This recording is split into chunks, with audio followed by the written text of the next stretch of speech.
A few days ago, we conducted a survey on the channel to determine the upcoming videos, and the winning option was the question of how much Jake can stretch.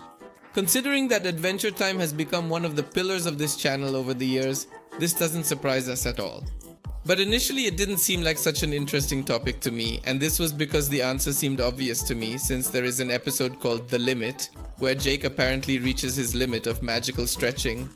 However, throughout the course of this investigation, it became very evident that despite the initial impressions this chapter leaves us with, that is not Jackie's true limit and is just the tip of the iceberg of what his true powers represent and signify.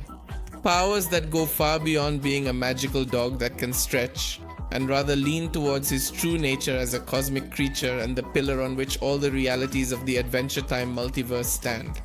Although I might be getting ahead of myself a bit, almost 15 years ago, we were introduced to the land of Oo, whose inhabitants are usually the focus of Adventure Time, with Finn the human and Jake the dog as the main characters.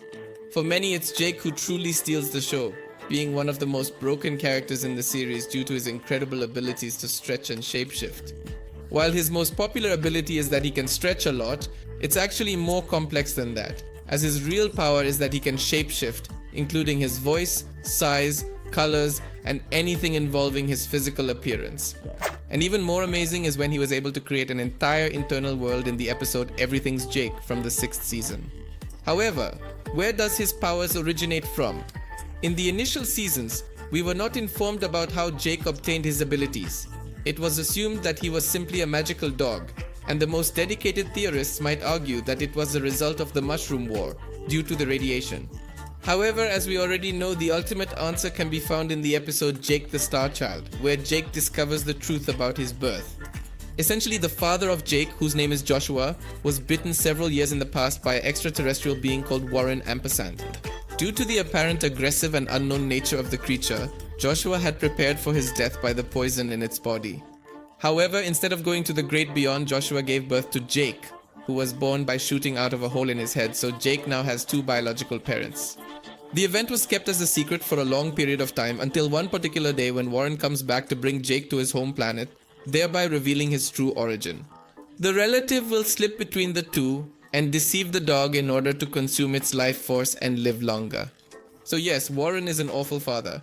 Now, even though he is a hybrid, we can utilize Warren's demonstration of abilities to provide us with a solid understanding of the potential extent of Jake's powers if he receives proper training.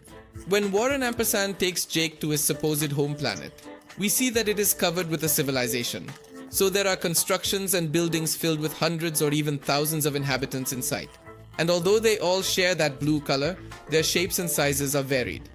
In the museum built in honor of Jake, Warren tells his son about a prophecy where the next day Jake will have to fight against Excano, a monster with tentacles that stretches across the entire galaxy.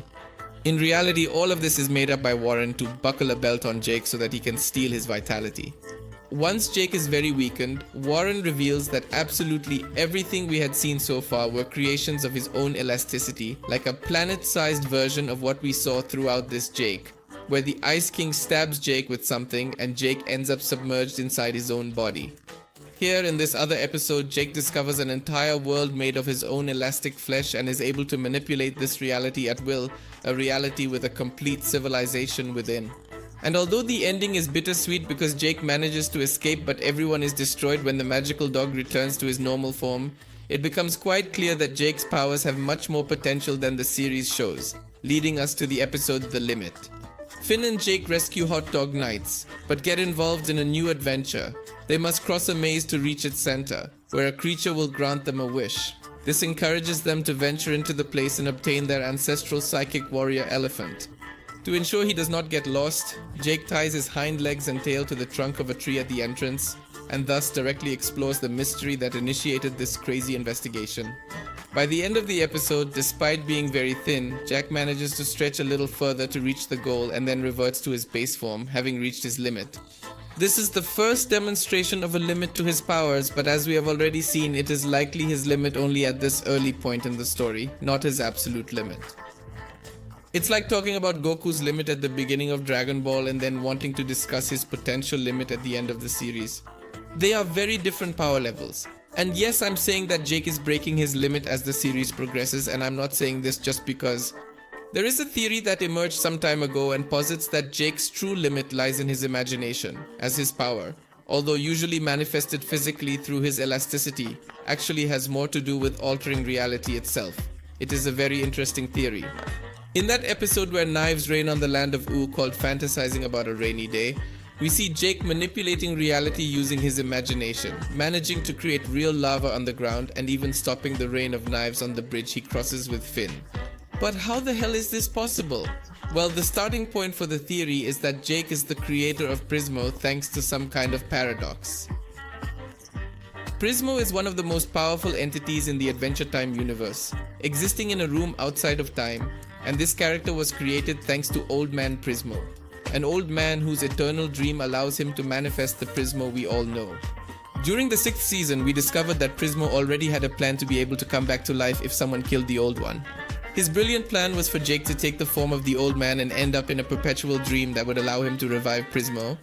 This in turn leaves Jake trapped in this alternate reality where he must remain so that Prismo never ceases to exist, which is achieved by using an alternate version of Jake.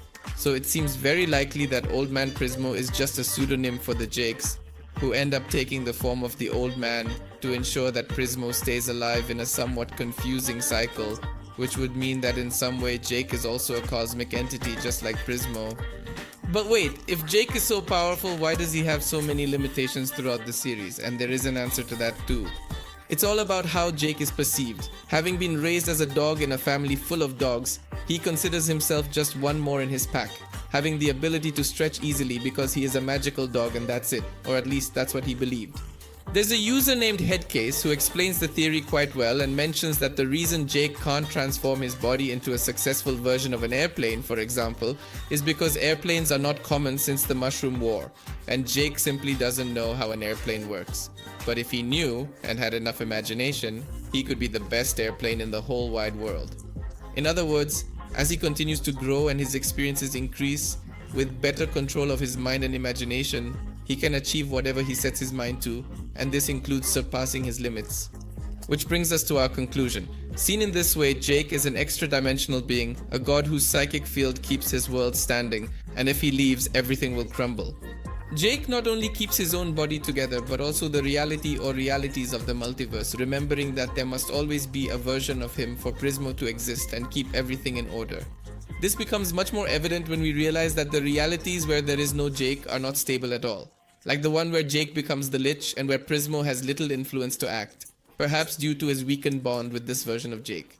And if you think about it, all of this is almost like Warren Ampersand's world, but it's about reality itself maintained by the dream of that magical dog, instead of that false civilization maintained by Warren Ampersand. So if the original Jake sets his mind to it, he will most likely be able to take his powers to unimaginable levels, especially considering that being linked to a cosmic entity gives him reality-altering powers.